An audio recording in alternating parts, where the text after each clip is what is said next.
RIMS राज्य का सबसे बड़ा अस्पताल है। राज्य के लोगों को इस पर गर्व है, लेकिन रिम्स की व्यवस्था पर भी बराबर लापरवाही का आरोप लगता रहता है। मरीज और परिजनों के आरोप का सबसे बड़ा कारण है यहां मैन पावर। क्या वास्तव में रिम्स में मैन पावर की कमी है? क्योंकि अक्सर रोना रोया जाता है कि यहां लोग कम है और प्रेशर बहुत ज्यादा है। इसकी हकीकत हमने चेक की है और जो हकीकत सामने आई है, एक बार आप देख लीजिए हमें क्या नजर आता है। रिपोर्ट दिखाइए एक बार। क्या रिम्स में है कर्मचारियों की कमी?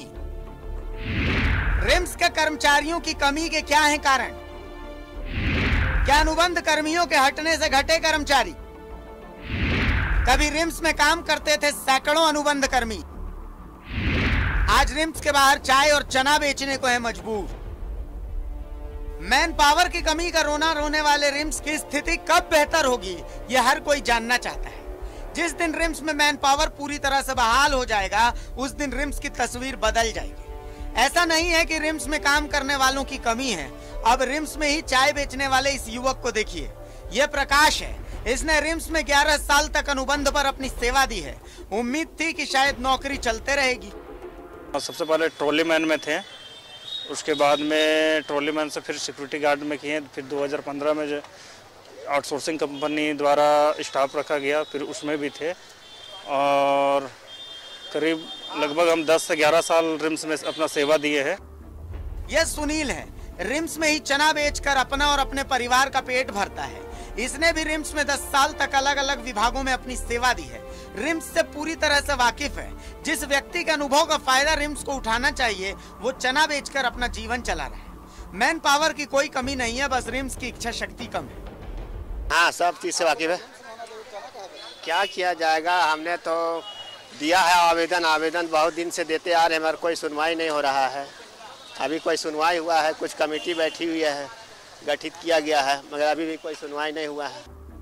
रिम्स में जितनी वैकेंसी नहीं निकली होगी, उससे ज्यादा गड़बड़ी के मामले दर्ज हो चुके हैं। अगर समय रहते जल्द ही रिम्स ने मैन पावर की बहाली में कोई सटीक निर्णय नहीं लिया, तो अनुबंध पर काम करने वाले ज्यादातर लोगों का हाल भी इन लोगों जैसा ही हो जाएगा। रांची से न्यूज़ 11 भारत के लिए सहयोगी अभय के साथ सत्यव्रत किरण की रिपोर्ट। और सहयोगी सत्यव्रत हमारे साथ जुड़ चुके हैं। सत्यव्रत, दो बातें हैं। रिम्स में अव्यवस्था जब जब होती है तो हम खबर दिखाते हैं। जवाब आता है कि देखिए रिम्स पर प्रेशर बहुत ज्यादा है, लोग कम है। डॉक्टरों की बात तो समझ में आती है कि ठीक है, डॉक्टरों की संख्या कम है, डॉक्टर्स पर प्रेशर बहुत ज्यादा होता है, लेकिन जो बाकी मैन पावर है, वो मैन पावर से ज्यादा मिसमैनेजमेंट, मैन पावर की कमी से ज्यादा मिसमैनेजमेंट से ग्रस्त है रिम्स। अगर मैं ये कह रहा हूं तो क्या मैं गलत कह रहा हूं? अगर मैं गलत कह रहा हूं तो मुझे सही कीजिए। सत्यव्रत, सही कहा अभिषेक आपने कि रिम्स में मैन पावर की तो कमी है, लेकिन उससे ज्यादा रिम्स के जो कर्मचारी हैं, खासकर जो हाकिम हैं, बड़े कुर्सी पे बैठे हैं, उनके इच्छा शक्ति की कमी है। आप बताइए कि रिम्स के पास क्या कमियां हैं? करोड़ों रुपए जो है वो फंड दिए जाते हैं, अनुदान मिलता है रिम्स को, ताकि मरीजों को बेहतर सुविधा मिल सके। लेकिन अभी आप रिम्स चले जाइए, आपका एक्सरे नहीं हो पाएगा, क्योंकि एक्सरे की मशीन खराब है, पुरानी हो चुकी है। और वैसे में जो गरीब, आर्थिक रूप से कमजोर रिम्स आते हैं, उन्हें उम्मीद होता है कि कम से कम पैसे या निःशुल्क उनका इलाज हो जाएगा। रिम्स सरकारी अस्पताल है, राज्य का सबसे बड़ा अस्पताल है। उन मरीजों को निजी जांच घर जाना पड़ रहा है, एक्सरे या फिर दूसरे रेडियोलॉजी जांच के लिए। आप समझिए कि कोई मरीज गंभीर है, क्रिटिकल है, उसे चोट लगा है, उसका एमआरआई होना है, उसे एमआरआई के लिए 3 दिन इंतजार करना पड़ता है। यानी कि कई बार तो एमआरआई का इंतजार करते करते मरीज की जान तक चली जाती है। ये सभी रिम्स की कुव्यवस्था है और इस पर रिम्स प्रबंधन और रिम्स के जितने बड़े हाकिम हैं, उनकी शायद कोई नजर नहीं है। ताजा मामला बताता हूं अभिषेक आपको कि रिम्स का ट्रॉमा सेंटर, याद होगा आपको कि कोरोना के संक्रमण काल में रिम्स का ट्रॉमा सेंटर राज्य के कोरोना संक्रमित मरीजों के लिए वरदान बना था। उस समय ट्रॉमा सेंटर में अत्याधुनिक उपकरण जो अभी भी मौजूद है, वेंटिलेटर, आईसीयू सहित कई ऐसे जीवन रक्षक उपकरण मौजूद हैं, जिसके सहारे कोरोना संक्रमण काल में हजारों लोगों की जान बचाई थी। लोग खुश होकर, ठीक होकर, चेहरे पर मुस्कान लेकर अपने घर जा सके थे। आप बताइए कि जिस ट्रॉमा सेंटर में पहले 50 आईसीयू वेंटिलेटर के बेड हुआ करते थे, वहां बेड की संख्या घटकर अब 10 हो गई है। कई बार ऐसा होता है कि राज्य भर के जो निजी अस्पताल है वहां जब मरीज की स्थिति पूरी तरह से गंभीर हो जाती है, मरीज जब वेंटिलेटर पर चला जाता है, कृत्रिम मशीन के द्वारा वो ऑक्सीजन लेता है और उसका किराया काफी ज्यादा होता है निजी अस्पतालों में, वैसे में उन मरीजों को रिम्स रेफर कर दिया जाता है या परिजन चाहते हैं कि अब तो मरीज की जान बचनी जो है वो मुश्किल है, वैसे में जो पैसे लग रहे हैं कहीं ना कहीं रिम्स चला जाए तो शायद जो है वो आर्थिक बोझ थोड़ा कम होगा। लेकिन आप समझिए कि उन मरीजों को रिम्स में जगह नहीं मिल पा रहा है। क्यों? मशीनों की कोई कमी नहीं है, इंफ्रास्ट्रक्चर पूरी तरह से तैयार है, लेकिन मैन पावर नहीं है। मैन पावर की कमी कैसे है मैं आपको बताता हूं कि कोरोना के संक्रमण काल में जो रिम्स के पैरामेडिकल के जो छात्र छात्राएं थी वो लगातार रिम्स के ट्रॉमा सेंटर में जो है टेक्नीशियन का काम कर रहे थे, वेंटिलेटर मशीन ऑपरेट कर रहे थे। 1 साल तक जो है वो इंटर्नशिप पर उन छात्र छात्राओं को रखा गया था, 6 महीने का कार्य अवधि का विस्तार भी दिया गया था, लेकिन 9 महीने से उन्हें अब तक उनका भुगतान नहीं किया गया। अंत में थक हार कर जो पैरामेडिकल के छात्र हैं उन्होंने कार्य बहिष्कार कर दिया और आप समझिए कि उनके कार्य बहिष्कार के कारण जिस 50 लोग का यानी कि जिस 50 गंभीर रूप से बीमार आईसीयू वेंटिलेटर के मरीज का इलाज रिम्स के ट्रॉमा सेंटर में हो सकता था, अब उनमें से मात्र 10 लोगों का इलाज हो पाएगा।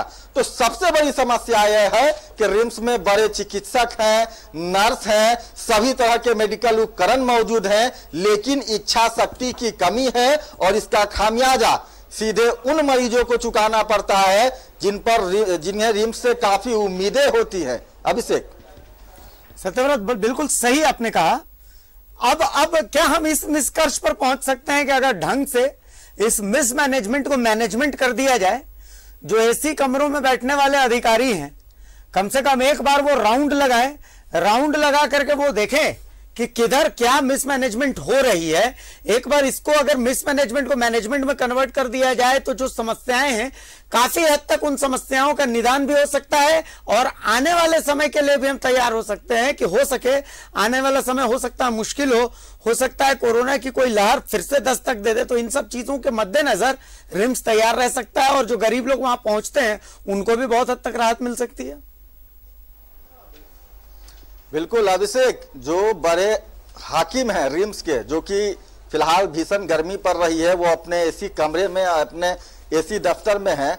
आप इसी से अंदाजा लगाइए कि अगर रिम्स के किसी अधिकारी का एसी कुछ घंटे के लिए खराब हो जाए तो उस अधिकारी की सांस फूलने लगेगी, हो सकता है कि वो जो है वो कोमा में चला जाए, इतनी खराब स्थिति हो जाएगी। लेकिन आपको पता है कि कल ही हमने एक रिपोर्ट दिखाई थी अभिषेक कि रिम्स में जो पार्थिव शव रखे गए हैं, जो लावारिस डेड बॉडी है जिसका फिलहाल अपना कोई नहीं है। आपको पता है रिम्स राज्य का सबसे बड़ा अस्पताल है, कई बार सड़क दुर्घटना में जो है वो या फिर किसी सड़क हादसे में या किसी भी पुलिस केस के मामले में कई बार मरीज को रिम्स लाया जाता है इलाज के लिए। इलाज के दौरान उसकी मौत हो जाती है और जब तक उस मरीज की पहचान, मृतक की पहचान नहीं हो पाती है तब तक उसे रिम्स के 100 गिरी में रखा जाता है। रिम्स के 100 गिरी का जो रेफ्रिजरेटर है वो खराब हो गया। कल आपको याद होगा हमने खबर चलाई थी कि मैस्कुलुक्सीगंज में जिस 70 वर्षीय कैनेडियन और फोटोग्राफर और जो अमेरिका के जो नागरिक थे उनका डेड बॉडी पूरी तरह से सड़ गया था। यानी आप समझिए कि जिस डेड बॉडी को एसी कूलिंग सिस्टम की जरूरत है उन्हें सिस्टम नहीं नसीब हो पा रहा है। पार्थिव शव का जो सम्मान रिम्स में होना चाहिए वो नहीं हो पा रहा है। हाँ, अगर हाकिमों की एसी थोड़ी देर के लिए बंद हो जाए तो ये उनके लिए बड़ी समस्या है। तो आप इस बात से अंदाजा लगा सकते हैं कि जिस रिम्स के हाकिम का अपना एसी उन्हें सबसे ज्यादा प्यारा है, जो डेड बॉडी रखे हुए हैं वो सड़ जाए उससे उन हाकिमों को कोई मतलब नहीं है। यानी कि सिर्फ और सिर्फ रिम्स के अधिकारियों की इच्छा शक्ति की कमी है, नहीं तो रिम्स के पास ऐसी कोई कमी नहीं है कि रिम्स राज्य ही नहीं पूरे देश का गौरव बन सकता है। अभिषेक, चलिए सत्यव्रत, बहुत लॉजिकल बात आपने की है कि थोड़ा सा बस मैनेजमेंट चाहिए और उस मैनेजमेंट के बाद रिम्स जो है वो वैसा रिम्स हो सकता है जो आम लोगों के लिए जिसकी उम्मीद की जाती है। बहुत शुक्रिया इस तमाम जानकारी के लिए सत्यव्रत किरण। तो सत्यव्रत किरण हमारे साथ जुड़े हुए थे और हमने आपको दिखाई वो तस्वीरें कि भाई थोड़ा सा मेहनत करने की जरूरत है, हाकिमों को थोड़ा सा जागने की जरूरत है और फिर सारी तस्वीर बदल सकती है।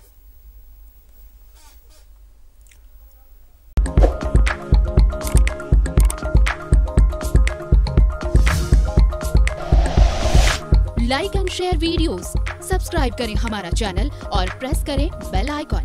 News 11 भारत, सच है तो दिखेगा।